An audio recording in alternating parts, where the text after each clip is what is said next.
नमस्कार मित्रों, मैं संदीप कुमार गणित की कक्षा में आपका स्वागत करता हूँ।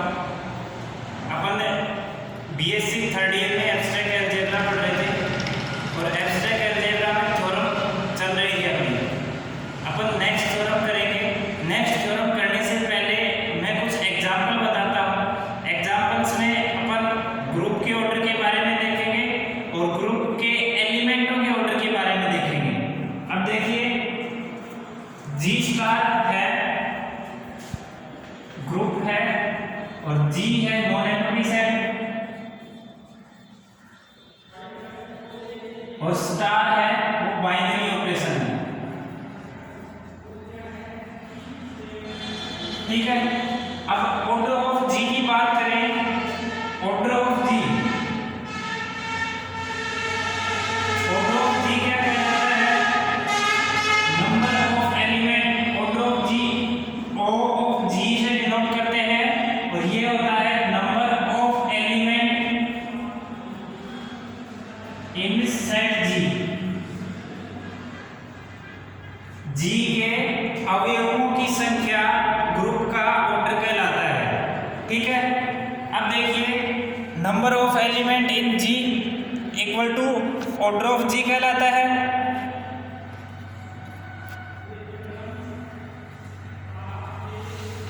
ये आ गया समझ में। अब देखो, मैं G स्टार लेता हूं। G है 1 ओमेगा और ओमेगा स्क्वायर, और स्टार क्या है? मल्टीप्लिकेशन के रेस्पेक्ट में या डॉट्स के रेस्पेक्ट में ग्रुप है। ठीक है। यहाँ ऑर्डर ऑफ G क्या है? 1 2 3 तीन अवयव है, तो ऑर्डर ऑफ G कितना है? 3 है। अब देखो, 1 का ऑर्डर क्या है? 1 आइडेंटिटी एलिमेंट है, तो ऑर्डर ऑफ 1 का 1 ही रहता है हमेशा। कल आपने पढ़ा था ओमेगा का ऑर्डर कितना आया था? 3, और ऑर्डर ऑफ ओमेगा का स्क्वायर का ऑर्डर कितना आया था? उसका भी 3। अब एक चीज देखो, यहाँ ऑर्डर ऑफ G कितना है? 3। ऑर्डर ऑफ 1 कितना है? 1। ऑर्डर ऑफ ओमेगा कितना है? 3। और ऑर्डर ऑफ ओमेगा स्क्वायर कितना है? 3। तो यहाँ से क्या कंक्लूजन निकला कि order of A less than equal to order of G, जहां where A is element of G। A क्या है? G का अवयव है।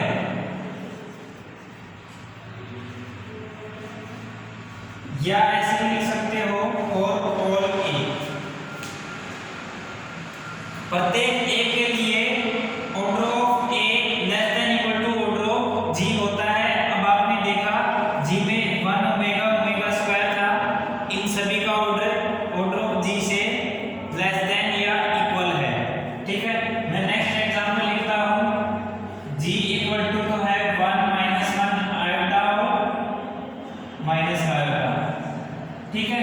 1 माइनस 1 आयोटा और माइनस आयोटा है, और बाइनरी ऑपरेशन डॉट है। बाइनरी ऑपरेशन डॉट यानी मल्टीप्लिकेशन है, तो 1 का ऑर्डर कितना है? 1। माइनस 1 का ऑर्डर कितना है? तो माइनस 1 इंटू माइनस 1, माइनस 1 का ऑर्डर 2। ऑर्डर ऑफ आयोटा, तो iota into iota into iota into iota, iota iota square minus का आयोटा, सॉरी माइनस का 1, और ये आयोटा आयोटा स्क्वायर माइनस का 1, माइनस 1 प्लस 1, यानी कि आयोटा का ऑर्डर 4 और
देखिए थ्योरम है, किसी परिमित ग्रुप के प्रत्येक अवयव की कोटि परिमित होती है तथा यह या तो ग्रुप की कोटि के बराबर होती है या इससे कम होती है।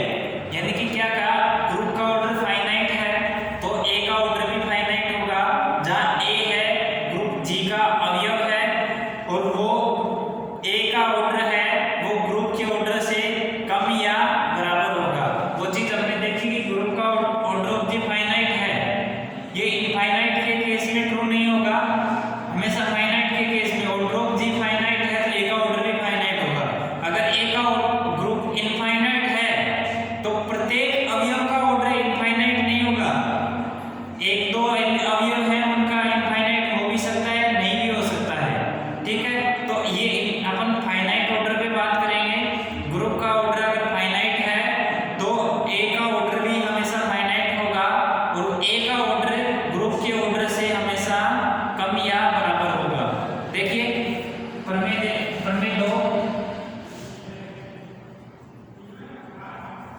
दो नंबर प्रमेय क्या कहती है, किसी परिमित ग्रुप के प्रत्येक अवयव की कोटि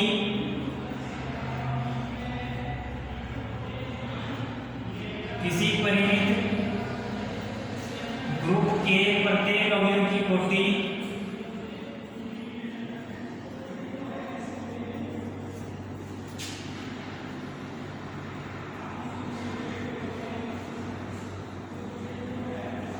परिमित होती है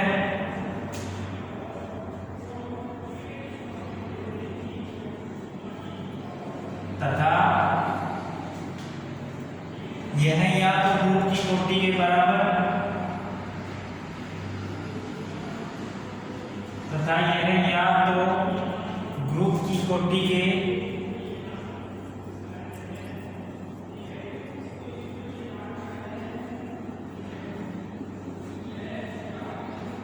बराबर या कम होती है।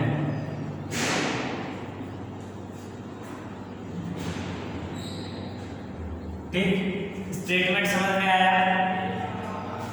किसी परिमित ग्रुप के प्रत्येक अवयव की कोटि परिमित होती है। Order of G equal to finite है तो order of A equal to infinite होगा तथा या यह या तो ग्रुप की कोटि के बराबर या कम होती है। ऑर्डर ऑफ ए है या तो equal to order of g होगा या order of a less than order of g होगा। अब इसका प्रूफ देखते हैं। प्रूफ में क्या करेंगे, माना जी स्टार परिमित ग्रुप है जिसका ग्रुपांक n है। माना जी स्टार परिमित ग्रुप है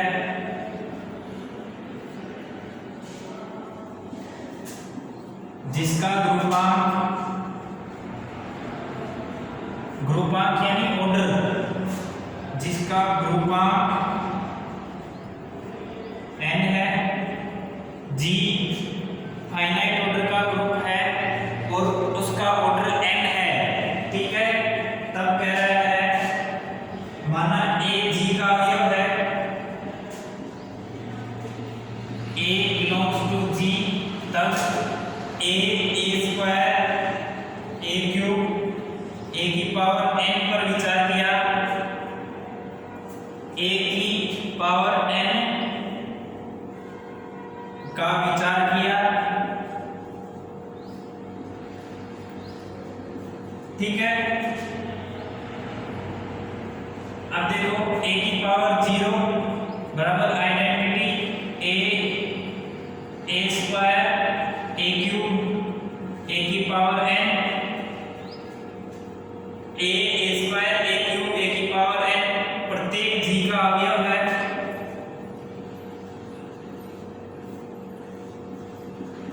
ए की पावर n तक प्रत्येक जी का अवयव है तथा जी में n अवयव है। जी में n अवयव है। देखो जी का ऑर्डर फाइनाइट, ए का ऑर्डर भी n, जी का ऑर्डर फाइनाइट और उसका ऑर्डर n माना, ए जी का अवयव है तो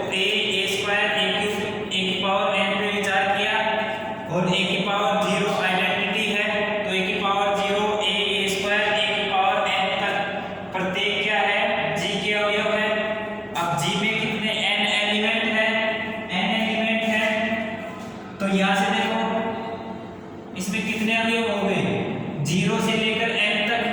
यहाँ n+1 अवयव है, यहाँ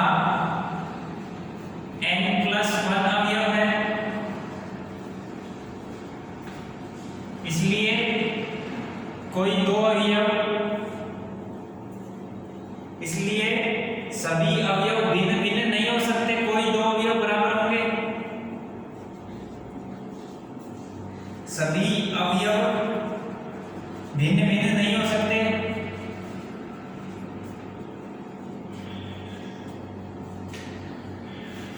डिफरेंट भिन्न भिन्न नहीं हो सकते।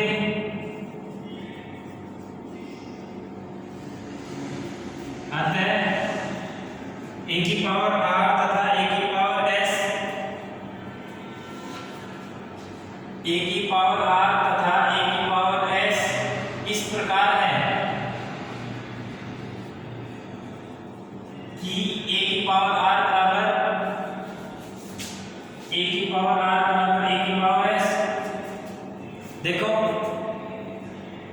g में n अवयव माने, एक a से n तक मान लिए। अब a की पावर 0 से a की पावर n तक विचार किया। अब g के ये सभी g के अवयव हैं, लेकिन g में तो n अवयव है और यहाँ कितने अवयव आ गए, n+1 अवयव आ गए। लेकिन सभी यहाँ n+1 अवयव है तो सभी भिन्न भिन्न नहीं है, कोई 2 अवयव बराबर होंगे। तो इन्हीं में से ही कोई 2 अवयव हमने माने, a की पावर r और a की पावर s पर विचार किया। a की पावर r और a की पावर इस प्रकार है कि दोनों बराबर है, a की पावर r और a की पावर s दोनों बराबर है। अतः a की पावर r बराबर है a की पावर s। यहाँ a की पावर r अगर g का मेंबर है तो a की पावर r का इनवर्स आल्सो g का मेंबर होगा, ठीक है। और a की पावर r का इनवर्स किसके बराबर होगा, a की पावर -r के बराबर होगा, ठीक। अब a की पावर r डॉट a की पावर -r बराबर a की पावर s डॉट a की पावर -r, ठीक।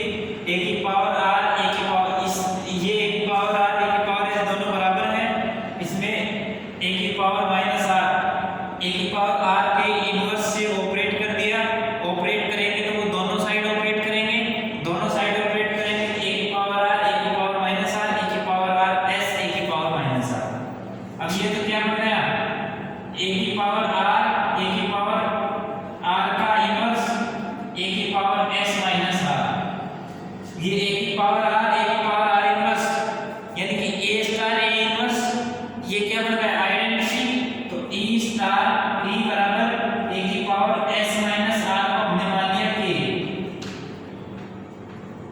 क्योंकि s - r बराबर k।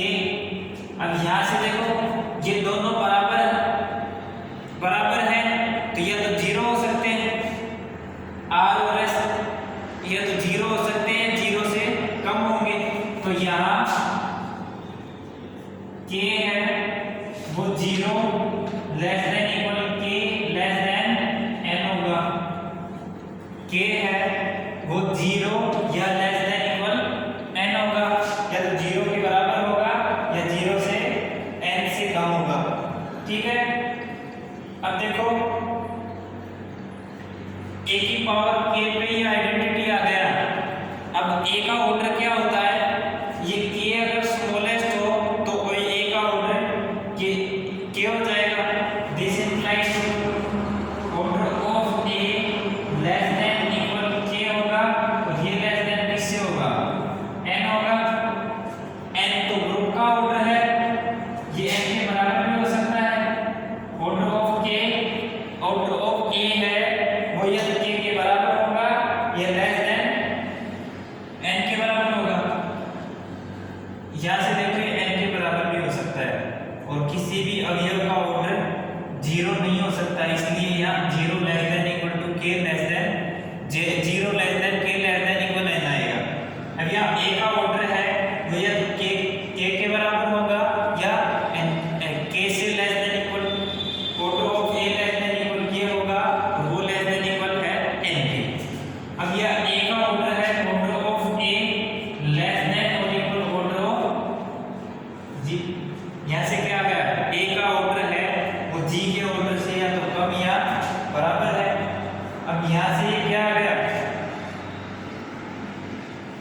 ये देखो ग्रुप का ऑर्डर, यहाँ से क्या कह सकते हैं, ग्रुप का ऑर्डर परिमित है, अतः ग्रुप का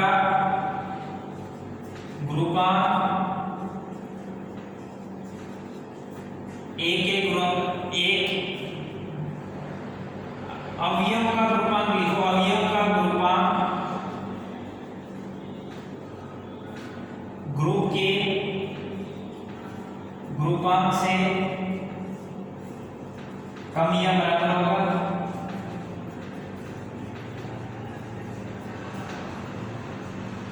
साथ ही परिमित भी होगा। यहां लिख लो, साथ ही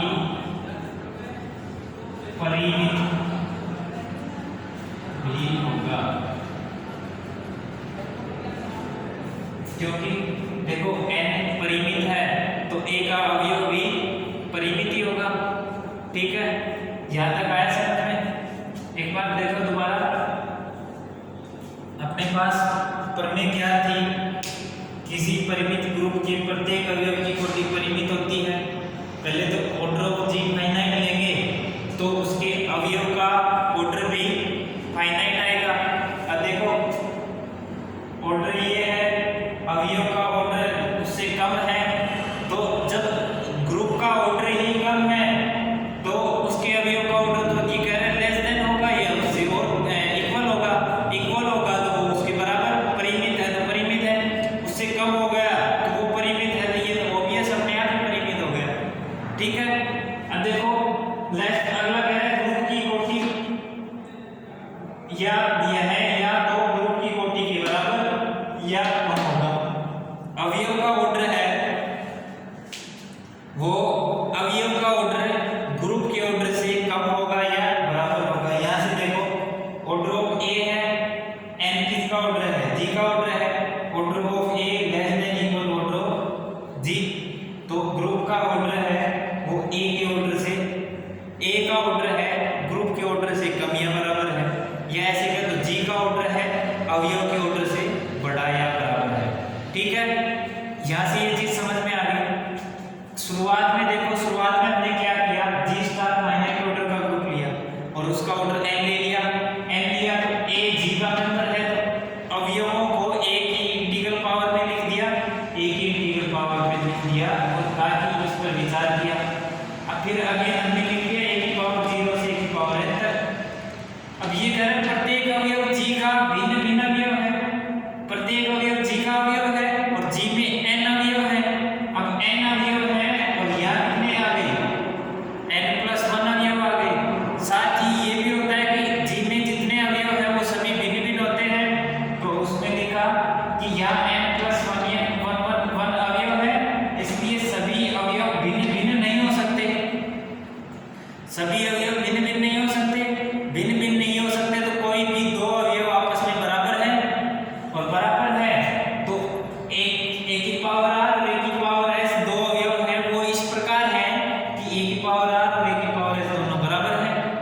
ठीक, ये दोनों अगर बराबर हैं तो a की पावर r g का मेंबर है तो a की पावर r का इनवर्स वो भी g का मेंबर होगा। वो ऑपरेट करवा दिया हमने, वो ऑपरेट करवाने के बाद a की पावर r और a की पावर r इनवर्स ये आइडेंटिटी के बराबर होगा। ये इसको s - r लिख दिया, s - r को लिखा k, और ये k है वो 0 और n के बराबर या बीच में। ठीक है, अब यहाँ से ये चीज समझ में आ गई, क्यों ये 0 और n के बीच में या बराबर क्यों है, क्योंकि a की पावर r और a की पावर s है वो 0 से और n के बीच का अवयव है, 0 से और n के बीच का अवयव है, तो 0 और ये n के बीच दोनों में ये सब्ट्रैक्ट होंगे, ये दोनों ही अगर a की पावर 0 0 होंगे तो ही a की पावर 0 हो सकता है, वरना n के बराबर या उससे कम होगा, उससे कम हो गया ये आ गया। तो यहाँ से ऑर्डर ऑफ a का ऑर्डर है या तो इस पावर के बराबर होगा या इससे कम होगा, इस पावर के बराबर या कम लिख दिया, और ये k है वो n से, यहाँ से देखो वो n से छोटा है, वो n से छोटा है, यहाँ से क्या लिख सकते हैं a का ऑर्डर है वो g के ऑर्डर से कम या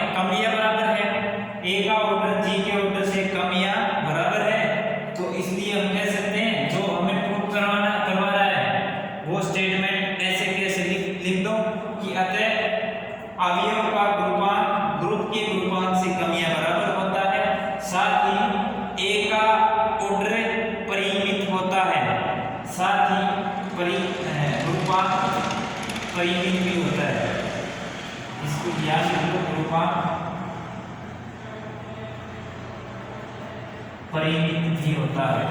ठीक है, आज के लिए इतना ही, बाकी नेक्स्ट थ्योरम नेक्स्ट लेक्चर में करेंगे।